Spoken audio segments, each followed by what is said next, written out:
Hola amigos y amigas, hoy invitamos a meter las patas en el barro a Margarita Stolbizer, diputada nacional del GEN, para hablar, bueno, un montón de cosas que pasan todos los días en nuestro país, de algunas, no vamos a poder hablar de todas, pero principalmente de lo que dejó la ley bases, un balance de este primer semestre de mi ley, algunas expectativas o cómo está viendo ella el gobierno. ¿Cómo estás, Margarita? Gracias por estar del otro lado.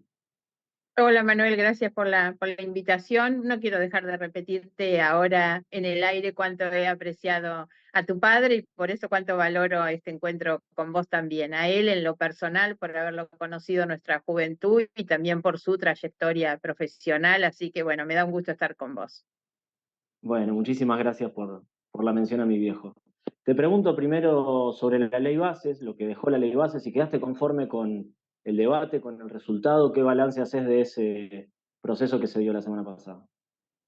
Bueno, a ver, el proceso empezó en diciembre, digamos, y desde ese punto de vista te diría que podría estar conforme porque no le faltó ningún elemento al debate. Recordemos además que el proyecto que envió el gobierno en el mes de diciembre no solo era un mamotreto enorme, inabarcable, digamos, por la cantidad de temas que tenía, la cantidad de artículos, sino porque mezclaba una cantidad de cosas que iban, por ejemplo, desde las leyes represivas de Bullrich, metidas en ese proyecto inicial, la reforma del Código Civil en materia de divorcio y la del Código Penal, las retenciones, las medidas obviamente económicas y demás que son las que se mantuvieron, reforma política, todos los recortes a las áreas de la cultura, cine, teatro, música, libro, bibliotecas populares y los recortes a todos los programas relacionados con las leyes ambientales, digamos. Por eso es que el saldo me va a dar positivo en el sentido de que el Congreso tuvo un gran protagonismo en esto para poner límites. Y desde un comienzo dijimos, hay cosas que no van a pasar. Todos los programas sobre el tema de las mujeres, bueno, la verdad es que era un espanto aquel primer proyecto. Ellos terminaron entendiendo, hubo un cambio de estrategia porque cuando llegó marzo, abril, después del fracaso que había sido en febrero, comenzaron a dialogar, vinieron los funcionarios, supieron escuchar, empezaron a sacar y cumplieron con eso que le planteábamos que era saquen, desmalecen todo lo que sobra y dejen solamente lo que necesitan en materia de emergencia económica, fiscal y financiera. Entonces, desde ese punto de vista, el debate fue muy amplio, el debate fue muy bueno y el saldo termina siendo un triunfo del Congreso en el sentido de que pusimos límites a muchas cosas. Después el otro límite lo puso incluso el Senado, cuando mejoró en parte lo que diputados había hecho, por eso nosotros las reformas de la ley bases las aceptamos. Así que, bueno, te diría eso. A mí la ley no me gustó, cuando se trató en particular, yo voté en contra de las facultades, de las privatizaciones, del RIGI, entonces tengo discrepancias importantes con el instrumento, digamos. Pero me parece que al gobierno se le ha dado la ley que tanto reclamaba y por lo tanto ahora no debería tener más pretextos para ponerse a gestionar. Y Margarita, te pregunto, bueno, votaste en contra en particular de todos estos aspectos que mencionás. ¿Hay algo de la ley que te parezca? En general a favor. Sí, ¿Por qué eso voté sí. por Bien, esto eso te que iba a te... preguntar. ¿Por qué? Y Ellos, si hay algo de la ley que te parece destacable, importante, valorable, positivo. y te diría que no mucho, por eso yo voté en contra de los capítulos en realidad.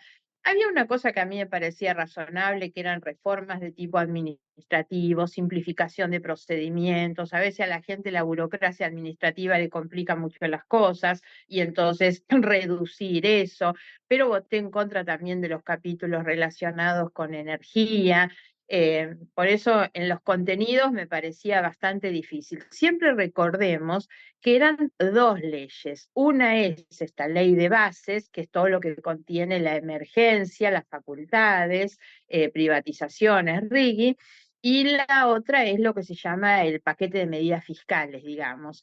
En ese hay cosas que me pueden gustar más o menos, pero las voté a favor porque creo que darle la herramienta, digamos, de por ejemplo, un blanqueo, una moratoria. A mí no me gustan ese tipo de medidas, pero entiendo que las necesita el gobierno para obtener recursos y también las necesitan las pymes, que están muy asfixiadas y que si vos le das una moratoria pueden acomodar su situación, por ejemplo. Margarita, ¿y qué balance haces de estos 6 meses de Milei? Más allá de, bueno, hiciste un balance del ejercicio parlamentario, pero específicamente de la gestión Milei, y si cambia algo pensando para adelante con la ley base como una herramienta fundamental quizás para el gobierno. Bueno, no tengo muchas expectativas de cambios de mejora y lo que vengo viendo de la gestión, por supuesto que, bueno, que no me gusta. En realidad, primero no me gusta un estilo que impone el presidente, que es un estilo muy violento, muy agresivo, la descalificación permanente. El hombre está frente a un micrófono y no sé por qué parece que no puede no agredir, no puede no usar el minuto de su micrófono para insultar a alguien, ¿no? Eso me llama mucho la atención, permanentemente esa cosa tan violenta, obvio de tanta soberbia también, porque él insulta y descalifica a todos los demás desde el momento que él se para en un lugar donde dice yo soy el mejor. Bueno, el disparate que hemos escuchado en los últimos días, le tienen que dar el premio Nobel, bueno, no sé la cantidad de cosas que sale. Eso tiene que ver con una impronta, un estilo y demás. En términos ¿Vos de crees, gestión, perdón, te detengo un cachito, ¿crees que eso es el Milei genuino o es estrategia comunicacional, política? Y también aprovecho para preguntarte si lo conociste a Milei, si trataste con él antes de que sea presidente, si tuviste vínculo personal en a algún ver, contexto. hay dos cosas en términos de estrategia, hay de las dos cosas. Yo creo que hay bastante de real de lo que él se cree de sí mismo, ¿eh? Él cree que es el mejor del mundo. No creo que eso sea simplemente una posición, una actuación. Ahora, también tiene mucho de estrategia comunicacional todo lo que hace y le ha ido bien con esa estrategia comunicacional, la identificación de la casta, la descalificación de la gente, bueno, todo eso que le termina vendiendo a la gente que no tiene mucho de verdad o de realidad, ¿no? Pero le ha ido bien desde ese punto de vista. Lo conocí los 2 años que estuvo como diputado nacional, ¿no? 2 años durante los cuales votó con masa, por ejemplo, eliminar la categoría del impuesto a las ganancias que ahora nos pidió que reincorporáramos. Él tenía un comportamiento bastante contradictorio en ese momento y era bastante claro los acuerdos que él tenía con el peronismo lo utilizaba pensando que él le sacaba votos a Juntos por el Cambio y que eso los iba a favorecer electoralmente a ellos, bueno, y terminó siendo diferente. Pero bueno, lo conocí a él en ese trato en el Congreso. ¿Y cómo es fuera de cámara o fuera del recinto, Milei? En los pasillos del Congreso. ¿Es No, igual al que una vemos? bastante normal, sin bajarse de ese lugar donde él cree que está, que es mirarnos a todos desde un escalón más arriba, ¿no? Pero él no estaba mucho en el Congreso, no era una persona que frecuentara ni las comisiones, que son los lugares donde uno más interactúa, son eso, las comisiones, los pasillos, como vos decís. Él no estaba en el recinto, en muchas sesiones no estuvo, en otras estaba el momentito en el que tenía que hacer su discurso y se retiraba. Entonces no fue una persona con la que nosotros hayamos tenido mucho trato en esos 2 años. Bien, y decías que la gestión no te conforma y que tenés pocas expectativas por lo que viene. ¿Por qué no te conforma y cuáles son esas expectativas que tenés? Para decir es eso, a mí me parece, yo, bueno, tengo diferencias muy grandes respecto de todo lo que tiene que ver con el discurso y con la ejecución de ese discurso en cuanto al achicamiento del Estado. Yo creo que la discusión del Estado está mal planteada cuando se plantea si el Estado tiene que ser más grande o más chico. El Estado tiene que ser eficiente, moderno, transparente y por sobre todas las cosas garantizarle a las personas que puedan ejercer sus derechos básicos, ¿no? Bueno, acá lo que ha ocurrido en estos últimos días, en esta última semana en particular, que son los despidos masivos en áreas claves del gobierno, y eso tiene una doble implicancia. Una es el efecto humano. Yo veo que es un gobierno al que le falta sentido humano, el ver cuánto impacta hoy en una familia la pérdida de su fuente laboral para una persona que tiene definida su necesidad alimentaria en el trabajo que tiene y lo echan de un día para el otro. Y lo otro, desde la mirada del Estado, yo sigo creyendo que se desvirtúa, se desperdician las capacidades estatales de gente que tiene trayectorias y que eso hace mejor al Estado y no al contrario. Siempre con esta aclaración, no defiendo abusos, no defiendo al que no trabaja, no defiendo el dispendio que se ha hecho de recursos públicos durante mucho tiempo por el kirchnerismo, de ninguna manera, pero tampoco el cerrar ámbitos, eliminar recursos, no, no estoy de acuerdo con esto. Y la otra cuestión es que se ha como creado una fantasía que tiene que ver con la ley, más allá de la ley, que es esta idea de las inversiones que van a venir y demás. Bueno, 6 meses no ha venido un solo dólar. Y hay que pensar siempre que las inversiones no van atrás de una ley que le dé beneficios impositivos. La inversión grande, sobre todo como se pretende, son inversiones que necesitan previsibilidad en un país, necesitan que la economía funcione en realidad, no solamente que les den beneficio, porque si la gente puede venir, instalarse, invertir, hasta producir, pero después no vende, no exporta, y la verdad es que se necesitan otras condiciones. ¿Y cómo ves, Margarita? Bueno, vos sos una dirigente nacional, pero del conurbano bonaerense, del oeste del conurbano bonaerense. ¿Cómo estás viendo? ¿Tenés un termómetro de cómo está la gente, el humor social, el clima en la calle?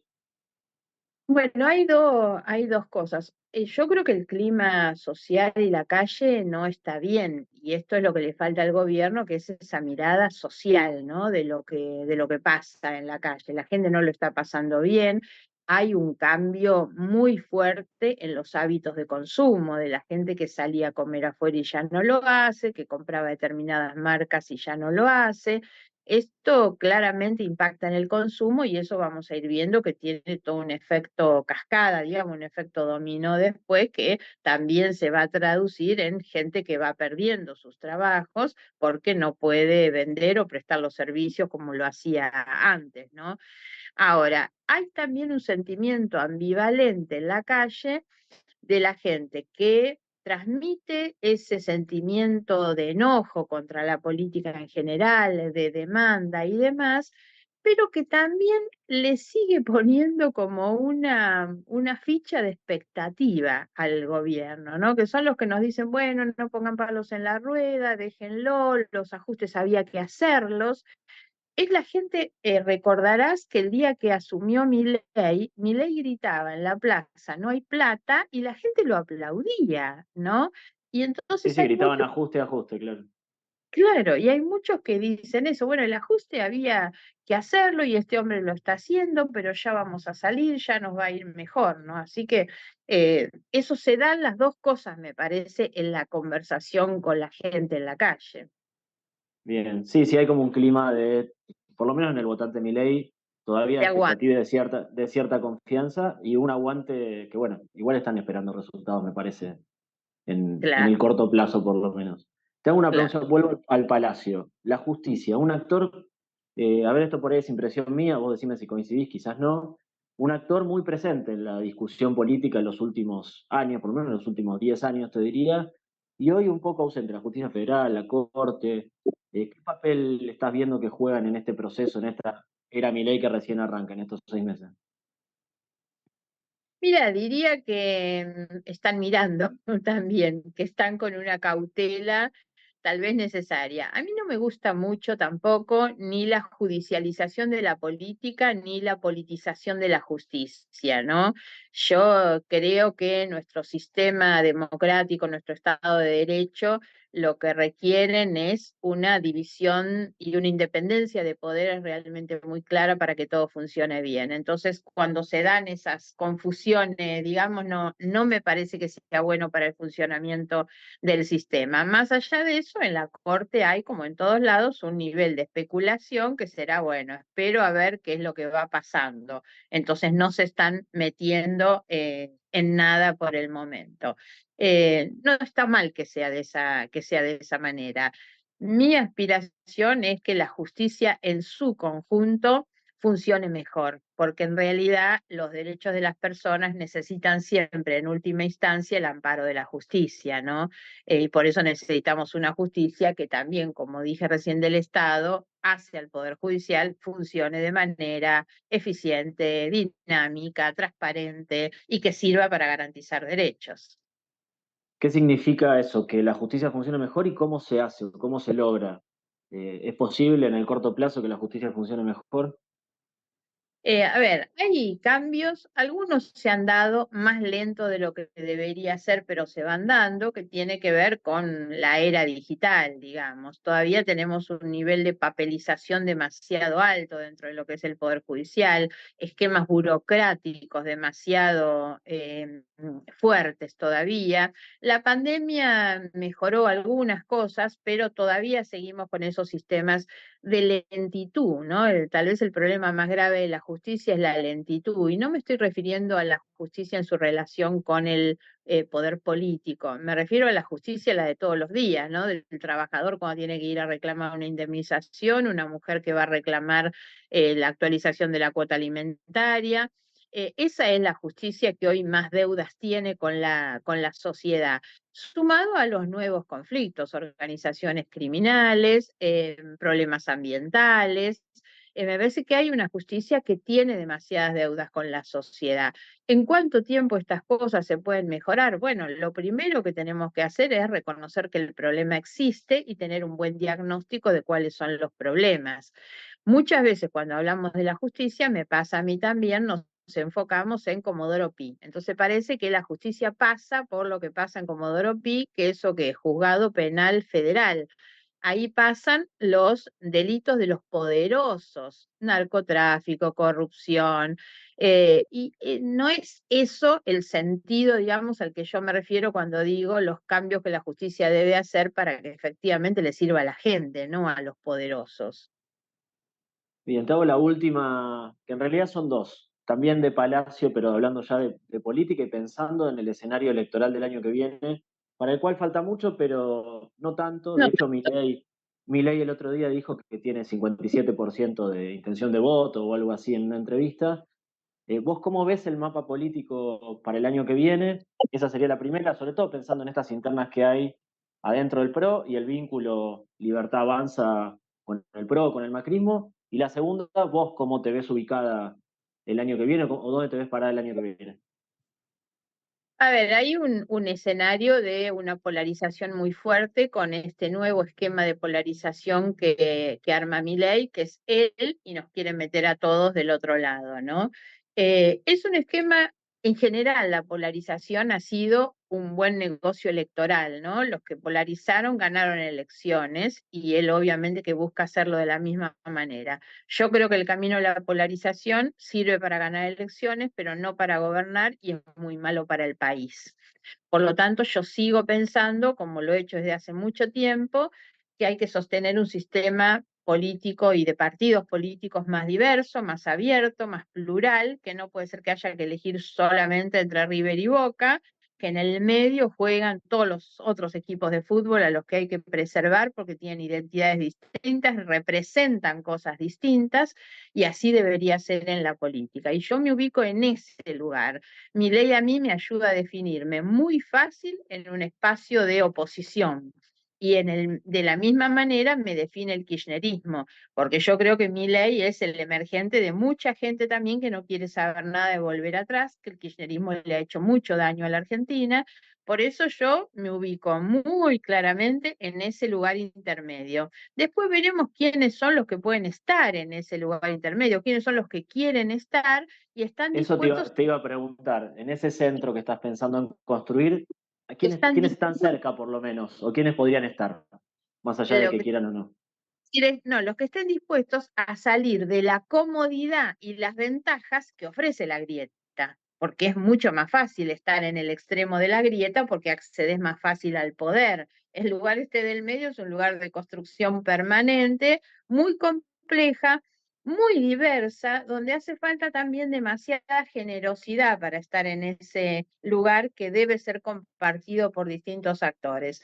Bueno, ahí el bloque que yo integro es un bloque que tiene esa característica, que es un bloque tremendamente diverso en su composición, pero que hemos logrado un entendimiento que nos permite poner determinados valores y coincidencias por sobre las diferencias, con esta definición de que no estamos en ninguno de los extremos. Entonces ahí te nombro desde Monzó, Pichetto, Randazzo, los socialistas, y para mí un actor que debería estar en ese lugar intermedio es el radicalismo. El problema es que el radicalismo está metido en un debate interno, o sea, yo descuento que el PRO va a estar en el extremo de la libertad avanza, y habrá que ver, hay radicales que van a estar ahí seguramente, y bueno, habrá que ver cuáles son los que están dispuestos a ir al sacrificio que significa construir un espacio intermedio con dificultades.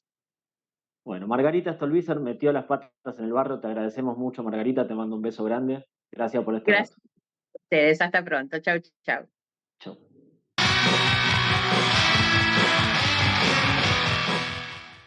Dona sangre. Se necesitan entre 300 y 400 donantes por día. No esperes que te lo pidan, siempre se necesita. Conocé cómo donar en buenosaires.gov.ar/donasangre. Buenos Aires Ciudad, vamos por más.